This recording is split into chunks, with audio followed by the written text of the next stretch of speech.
Hello everyone, આપણી YouTube channel પોલીસનો એકડોમાં આપનું હાર્દિક સ્વાગત છે.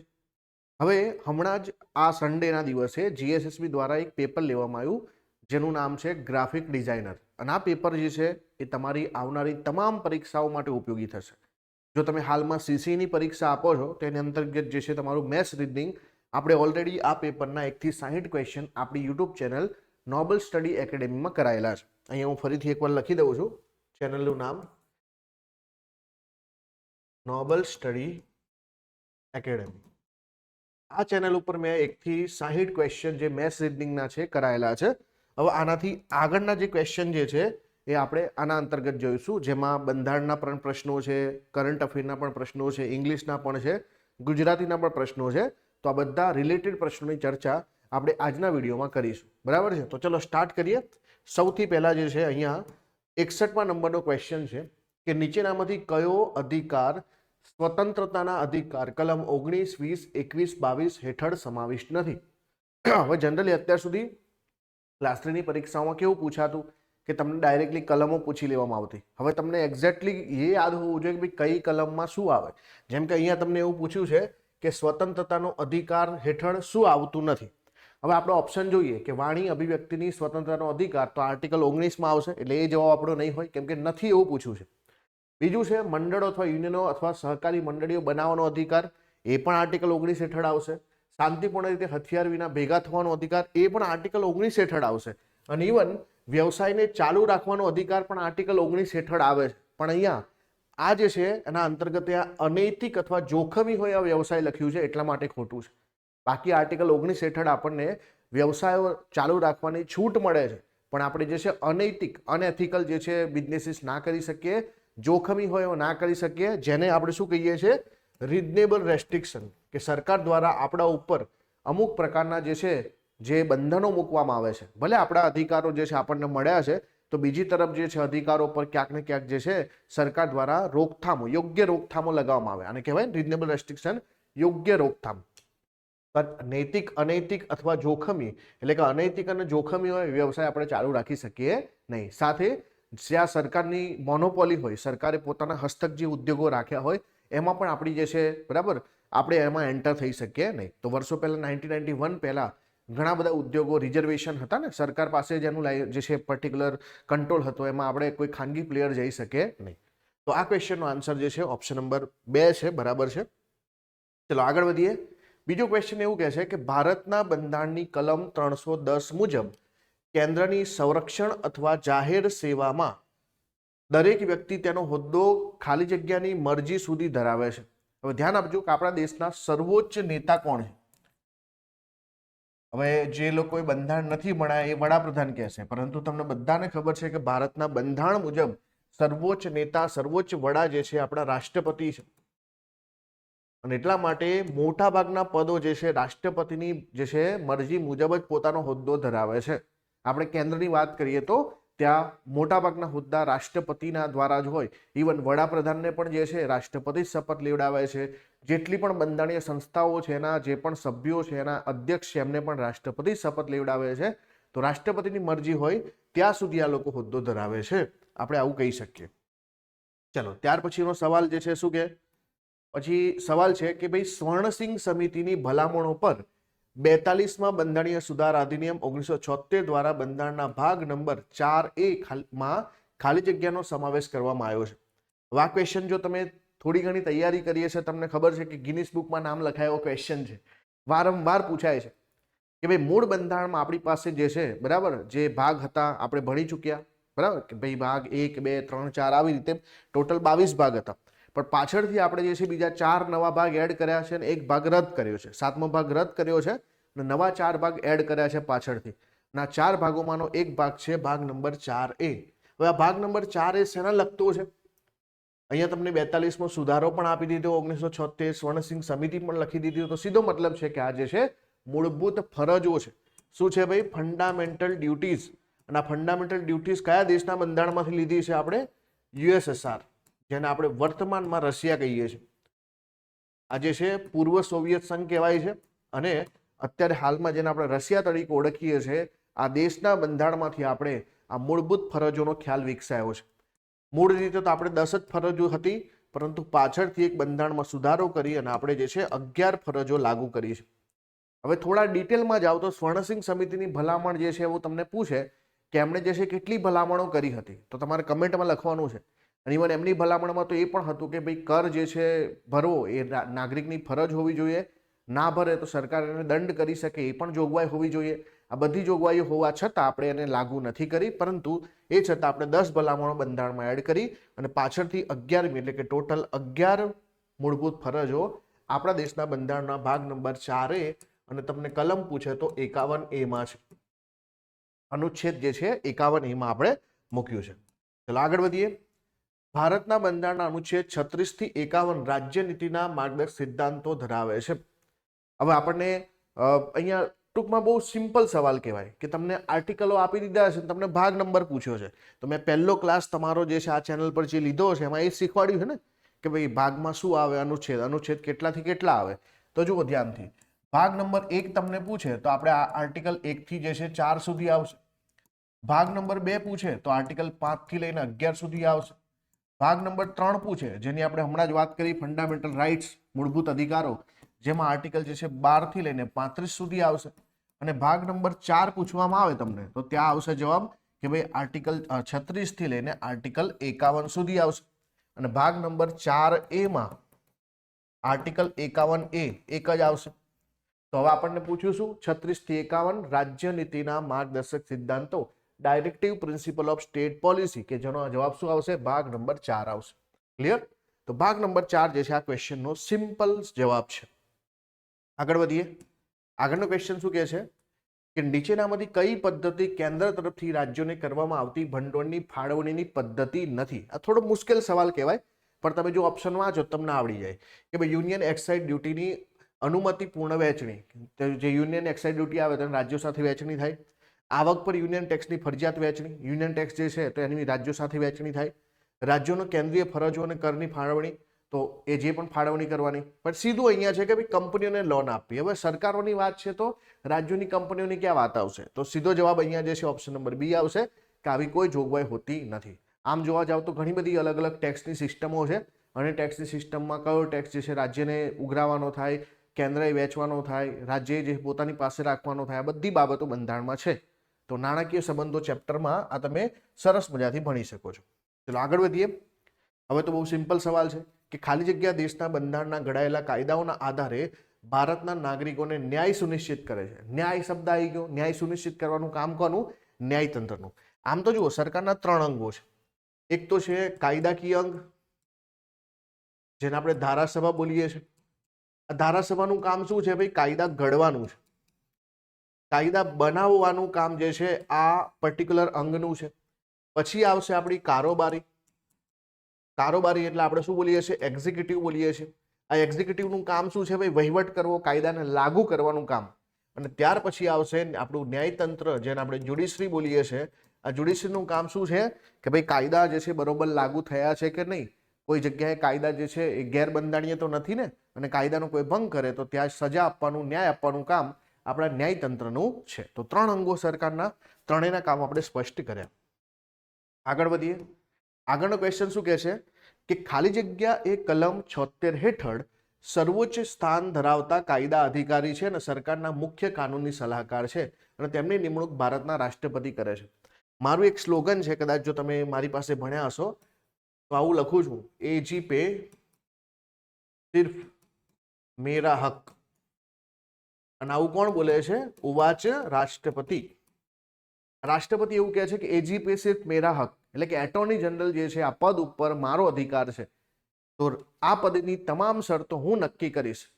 એમની નિમણૂક પણ હું કરીશ, એમને શપથ લેવડાવવાના હશે તો પણ હું લેવડાવીશ, એમને જે છે બરાબર હોદ્દા પરથી રિમૂવ કરવાના હશે તો પણ કરીશ, એમનો કાર્યકાળ પણ હું નક્કી કરીશ, એમનો પગાર પણ હું નક્કી કરીશ.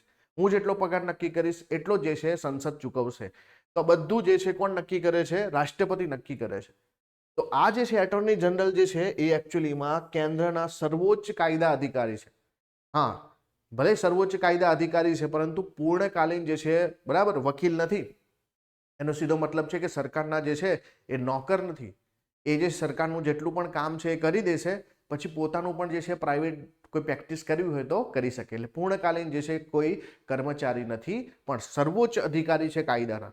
તો કેન્દ્રમાં જેમ એટર્ની જનરલ આવે તો રાજ્યની અંદર કોણ આવે? તો રાજ્યની અંદર આવે એડવોકેટ જનરલ. તો આની કલમ કઈ છે, આર્ટિકલ કયું છે, તમે કહી શકો? આ કલમ આર્ટિકલ જે છે તમારે લખવાનો થાય કે ભાઈ એટર્ની જનરલની કલમ જે છે જેમ 76 છે, તો એડવોકેટ જનરલ જેમ રાજ્યની અંદર પણ ગવર્નર જે છે આવા રાજ્યના સર્વોચ્ચ કાયદા અધિકારની પસંદગી કરે. એટલે કે સરકાર તરફથી કોઈ પણ કાયદાકીય બાબત મૂકવાની થાય, કોર્ટમાં કેસ લડવાના થાય, તો સરકારનો પક્ષ મૂકવા માટે આ વ્યક્તિ હશે. હમણાં તમે જોયું છે ઇલેક્ટરલ બોન્ડ ને આ બધી બાબતોમાં, તો ત્યાં આખી જે છે એટર્ની જનરલની ટીમ ઉતરે. એટર્ની જનરલ, એમના નીચે જે છે અને solicitor general, additional solicitor general, આ બધા જે છે સરકાર તરફથી લડે. ચલો આગળ વધીએ. આગળનો ક્વેશ્ચન જુઓ તમે કે ભાઈ નેફામાં ચીની આક્રમકતાને કારણે ભારતમાં રાષ્ટ્રીય કટોકટીની પ્રથમ ઘોષણા ખાલી જગ્યામાં જારી કરવામાં આવી હતી. હવે જો આ કરંટ અફેરનો ક્વેશ્ચન છે, પરંતુ ઇતિહાસ સાથે જોડી દીધો. કેવી રીતે? આજકાલ તમે સાંભળતા હશો કે ભાઈ અરુણાચલ પ્રદેશ જે છે એના અમુક સ્થાનોના નામ ચાઇનાએ બદલી નાખ્યા છે. તો આ ચર્ચામાં હતું. હવે અરુણાચલ પ્રદેશ જે છે, જે પહેલા નેફા તરીકે ઓળખાતું હતું, એનું નામ આપણે બદલ્યું છે ને આપણે અરુણાચલ પ્રદેશ રાખ્યું છે. તો આની અંદર જે છે ચીની આક્રમકતાના કારણે આપણે પહેલી કટોકટી દાખલ કરી હતી, અને એ હતી 3 ઓક્ટોબર 1962. તો 1962 જે છે પહેલી કટોકટી આપણે લાગુ કરી હતી. ચાલો આગળ વધીએ. નીચેનામાંથી કઈ ફરજ ભારતના બંધારણના અનુચ્છેદ 51A માં સૂચિબદ્ધ નથી? હવે 51A તમે વાંચો તો 11 ફરજો છે, જેમાં સમૃદ્ધ વારસાનું મૂલ્ય અને જાળવણી કરવી, કુદરતી વાતાવરણમાં સુધારો કરવો, સાર્વભૌમત્વને જાળવી રાખવું, તેનું સંરક્ષણ કરવું. અહીંયા દરેક સ્મારકનું રક્ષણ કરવું ના આવે, બરાબર. જે ભારત માટે જે છે બહુ મહત્વના છે, અતિ મહત્વના ઐતિહાસિક જેનું મહત્વ છે, એ સ્મારકોની વાત થાય, તો દરેક સ્મારકોની વાત ના આવે. આગળ વધીએ. બંધારણ ખાલી જગ્યાને સર્વોચ્ચ અદાલતની બેઠક તરીકે જાહેર કરે છે. જો બંધારણ તમે વાંચ્યું હશે તો એની અંદર એક આર્ટિકલ છે, આર્ટિકલ તમારે કમેન્ટ કરવાનો છે. એ આર્ટિકલ એવું કહે છે કે ભાઈ સર્વોચ્ચ અદાલતનું જે છે મુખ્ય સ્થાન એ દિલ્હી રહેશે, પરંતુ પાછળથી જે છે કોઈ નવી બેઠક ઊભી કરવી હોય તો એ આપણા CJI કરી શકે, ચીફ જસ્ટિસ ઓફ ઇન્ડિયા કરી શકે, રાષ્ટ્રપતિની પૂર્વ ભલામણની આધારે. તો કોઈ બીજી જગ્યા પર પણ જે છે બેઠક, બરાબર, સીટ એવું કહેવાય નહીં, એકચ્યુઅલીમાં સીટ કહેવાય, બેઠક જે છે ઊભી કરવી હોય તો પણ ઊભી કરી શકાય. પણ અત્યારે કઈ જગ્યા પર છે? દિલ્હી ખાતે છે. આગળનો ક્વેશ્ચન કે ભાઈ સૌપ્રથમ દુબઈ ફિનટેક સમિટ ક્યારે યોજાઈ હતી? તો અહીંયા જે છે ઓપ્શન છે મે 2023માં યોજાઈ હતી. આ કરંટ અફેરના ક્વેશ્ચન છે અમુક. વર્ષ 2023માં ખાલી જગ્યા અદાલતના ઇતિહાસમાં ત્રીજી વખત મહિલા ઓલ વુમન બેન્ચની જે છે નિમણૂક કરી. એનો મતલબ છે કે ભાઈ પર્ટિક્યુલર કોઈ કેસની સુનાવણી માટે જે છે જજોની બેચ બને, તો એમાં બધી મહિલાઓ હતી, તો ઓલ વુમન બેચ બનાવવામાં આવી, તો સર્વોચ્ચ અદાલતે બનાવી છે. આગળનો ક્વેશ્ચન એવું કહે છે કે અનુસંધાન નેશનલ રિસર્ચ ફાઉન્ડેશનની સ્થાપના સંસદ દ્વારા અનુસંધાન નેશનલ રિસર્ચ ફાઉન્ડેશન એક્ટ ખાલી જગ્યા દ્વારા કરવામાં આવી. તો આ એક્ટ જે છે 2023માં પાસ થયો છે. તો આ પણ તમે કહી શકો. આગળનો ક્વેશ્ચન છે કે ખાલી જગ્યા બંધ નદી પરના સૌથી મોટા બંધોમાંનો એક છે, જે નર્મદા બચાવો આંદોલનની ચળવળના પ્રથમ કેન્દ્ર બિંદુમાંનો એક હતો. તો આપણે જાણીએ નર્મદા બચાવો આંદોલનની વાત થઈ છે, તો નર્મદા પર કયો બંધ છે? સરદાર સરોવર બંધ છે. સીધું આન્સર આવડે. આગળ છે કે ભાઈ રોનાલ્ડોએ પોર્ટુગલ માટે ખાલી જગ્યા આંતરરાષ્ટ્રીય કેપ્સ સુધી પહોંચ્યા પછી ગિનિસ વર્લ્ડ રેકોર્ડ બનાવ્યો છે. તો 200 જે છે નો રેકોર્ડ બનાવ્યો છે. આગળ શ્રેષ્ઠ અભિનેત્રીનો ઓસ્કાર એવોર્ડ 2023 કોણે જીત્યો છે? તો અહીંયા આન્સર છે મિશેલ યે. હવે તમારે લખવાનું છે કે ભાઈ એક્ટર જે છે કોણ રહ્યા? બેસ્ટ જે છે એક્ટર કોણ રહ્યા, બેસ્ટ ફિલ્મ કોણ રહી, અને સાથે બેસ્ટ જે છે સપોર્ટિંગ એક્ટર. આ બેસ્ટ સપોર્ટિંગ એક્ટર છે ને એનું નામ તમને આવડતું હશે, બરાબર. અને જો હિન્ટ આપું તો તમે આયર્ન મેન જોયું છે ને, એ એક્ટર છે. ચલો, તો નામ તમને ખબર હશે. આગળ વધીએ. આગળનો ક્વેશ્ચન એવું કહે છે કે ટકાઉ વિકાસ માટેના 2030 સુધીના એજન્ડામાં યુનાઇટેડ નેશનના તમામ સભ્ય દ્વારા કેટલા ટકાઉ વિકાસ લક્ષ્યાંકો નક્કી કરવામાં આવ્યા છે, જેને આપણે ટૂંકમાં SDG ગોલ બોલીએ છીએ, સસ્ટેનેબલ ડેવલપમેન્ટ ગોલ જે છે. તો SDGના ટોટલ કેટલા ગોલ છે ભાઈ? 2030 સુધીમાં આપણે જે છે આ લક્ષ્યાંકો હાંસલ કરવાના છે, એના લક્ષ્યાંકોની સંખ્યા 17 છે. હવે માનો કે તમને પૂછું કે ભાઈ ગરીબી માટેનો લક્ષ્યાંક શું છે, બરાબર, તો એ તમને ખબર હોવું જોઈએ. પાણી માટેનો લક્ષ્યાંક શું છે, બરાબર. પછી એ રીતે જે છે લાઈફ બિલો વોટર, લાઈફ અબવ જે છે લેન્ડ, આ બધા અલગ અલગ લક્ષ્યાંકો છે. તો તમારે 17 લક્ષ્યાંકો તમને ખબર હોવી જોઈએ. જો પરીક્ષામાં આડો કોઈ પૂછાય, જેમ કે GPSC આગલી પરીક્ષામાં જોડકા સ્વરૂપે પૂછ્યું હતું, અને ઇકોનોમીની અંદર આ ક્વેશ્ચન પૂછાય. ચલો આગળ વધીએ. 2023ની સ્થિતિમાં ભારતનું એકમાત્ર એવું રાજ્ય જ્યાં યુસીસી એટલે કે યુનિફોર્મ સિવિલ કોડ છે. હવે તમને ખબર છે કે યુનિફોર્મ સિવિલ કોડ વિશેની ચર્ચા હાલમાં ખૂબ ચર્ચામાં છે, એટલે કે કેન્દ્ર બિંદુમાં છે. અલગ અલગ રાજ્યો આ પ્રકારના બિલો લાવવાની વાત કરે છે, લઈ પણ આવે છે, એના ઉપર જે છે કમિટીઓ બેસાડે છે. તો આપણા માટે યુનિફોર્મ સિવિલ કોડ અગત્યનું બને. તો યુનિફોર્મ સિવિલ કોડ અત્યાર સુધી જે છે ફક્ત એક જ રાજ્યમાં છે અને એ છે ગોવા. બરાબર. આગળ વધીએ. પર્યટન મંત્રાલયે ભારતમાં ખાલી જગ્યા પ્રવાસ પર કેન્દ્રિત વિઝિટ ઇન્ડિયા યર 2023 શરૂ કર્યું, જેનો ઉદ્દેશ્ય આપણા દેશમાં વિવિધ પ્રવાસન તકોને ઉજાગર કરવાનો છે અને તેને વૈશ્વિક પ્રવાસીઓ સમક્ષ પ્રદર્શિત કરવાનો છે. તો આ જે છે કેવા પ્રકારનો પ્રવાસ? તો ઇનબાઉન્ડ પ્રવાસ છે. બરાબર. આ ઇનબાઉન્ડનો મતલબ શું થાય? તમને ખબર હોય તો કમેન્ટ કરી શકો. બરાબર. જો મતલબ ખબર પડી જાય તો આખો જે છે હાર્ટ તમને ખબર પડી જશે. આગળનો એક્ટ છે કે નીચેનામાંથી કયા મેરેજ એક્ટમાં બે અલગ અલગ ધર્મના લોકો સાથે મળીને લગ્ન ગ્રંથિથી જોડાય તેવી મંજૂરી આપવામાં આવે છે? હવે તમને ખબર છે કે ભારતમાં દરેક કમ્યુનિટીને પોતાના પર્સનલ જે છે લો છે. બરાબર ને? એવું કહીએ ને કે જે માનો કે હિન્દુ વ્યક્તિ સાથે લગ્ન કરે તો હિન્દુ મેરેજ એક્ટ મુજબ કરે. દરેકના પોતાના જે છે બરાબર અલગ અલગ પર્સનલ લો છે.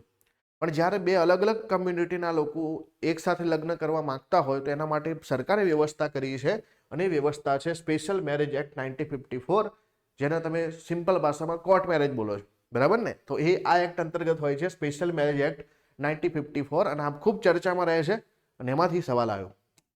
ચલો હવે જે છે એક કમ્પ્રિહેન્શન તમને પૂછવામાં આવ્યું છે. આમ જોવા જતાં તો આટલું મોટું જે છે ફકરો વાંચીને એક સવાલનો જવાબ આપવો મુશ્કેલ લાગે ને, એટલે પરીક્ષકે તમારા માટે ઈઝી કર્યું છે. અને આ સેમ ફકરો તમને બીજા ક્વેશ્ચનમાં જોવા મળશે, ત્રીજામાં જોવા મળશે, એટલે કે ટોટલ 5 ક્વેશ્ચનના આન્સર તમે આનાથી આપી શકશો. તો આપણે એક વખત આ ફકરાને થોડું વાંચીએ કે પ્રેમનો જન્મ પરસ્પરના સંભાવમાંથી થાય છે. સંભાવ પ્રેમનું બીજ છે. એમાંથી જન્મતો પ્રેમ સ્થૂળથી પર છે.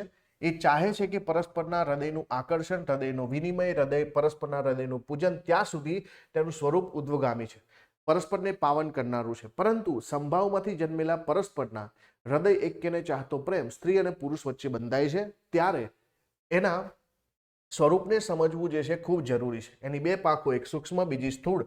સૂક્ષ્મ માર્ગે જનાર પ્રત્યેક વ્યક્તિ સામી વ્યક્તિનું પૂજન કરે છે, એને હૃદયમાં સ્થાન આપે છે અને પ્રેમના પૂજન દ્વારા પોતાના જીવનને ઉન્નત બનાવે છે.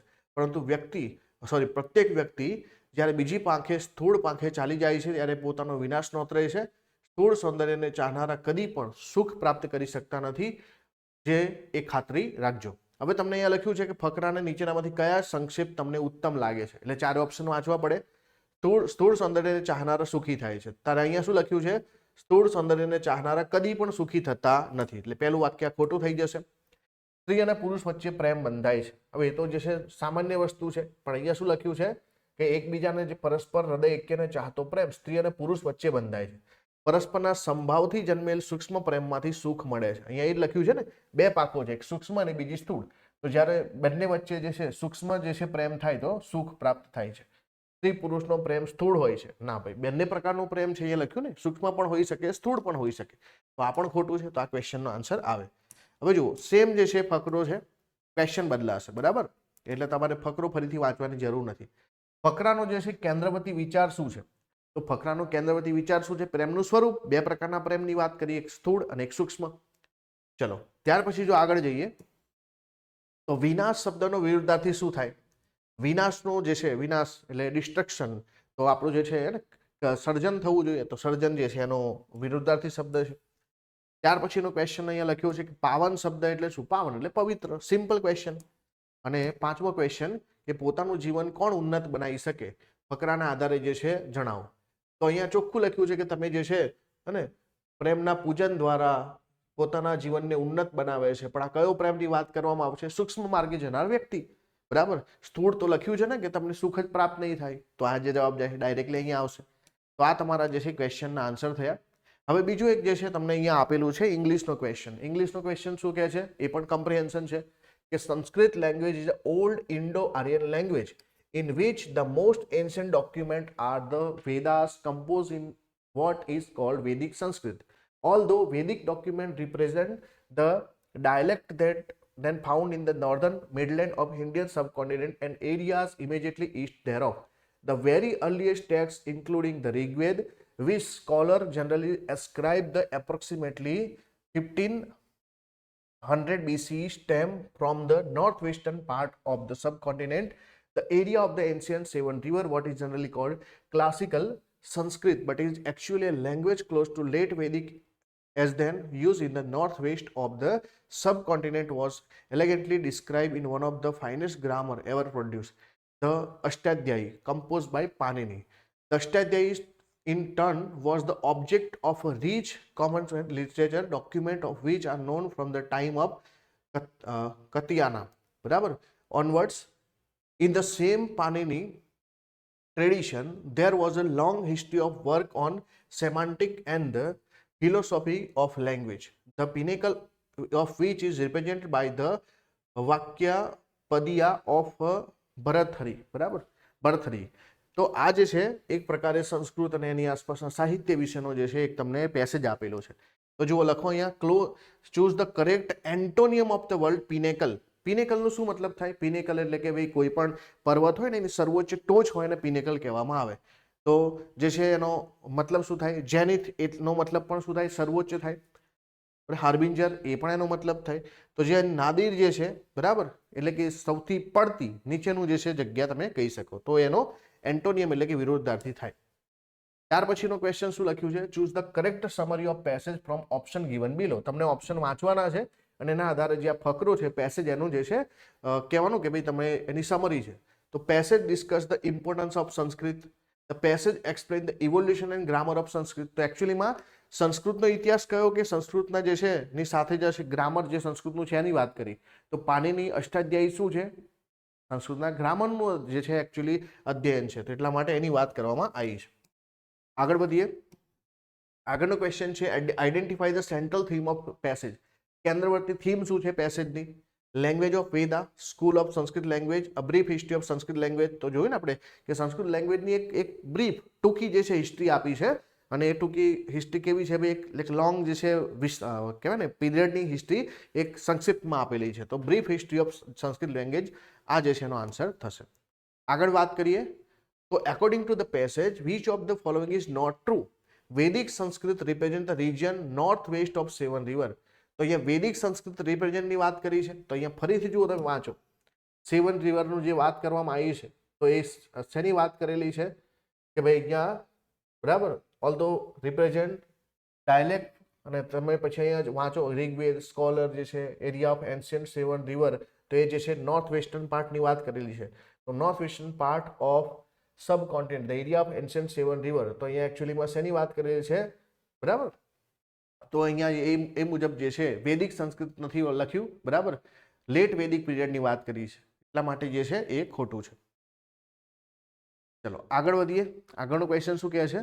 Choose the correct synonym of the word elegantly. બરાબર, તો આનો મતલબ થાય કેરફુલી. તો આ બિલકુલ જે છે ને હવે આના પછીના જે પણ ક્વેશ્ચન છે એ ગ્રાફિક ડિઝાઇનરને લગતા છે, તો જે આપણા માટે કંઈ એટલા કંઈ ખાસ અગત્યના છે નહીં. બરાબર, એ છતાં આપણે કોઈ ક્વેશ્ચન રહી જતો હોય તો એકવાર આપણે જોઈ લઈએ. બરાબર, બાકી કમ્પ્યુટરના છે, તમે જો તમને યોગ્ય લાગે તો એ વાંચી શકો. બરાબર, તો આને આપણે હવે અહીંયા સુધી રાખીએ.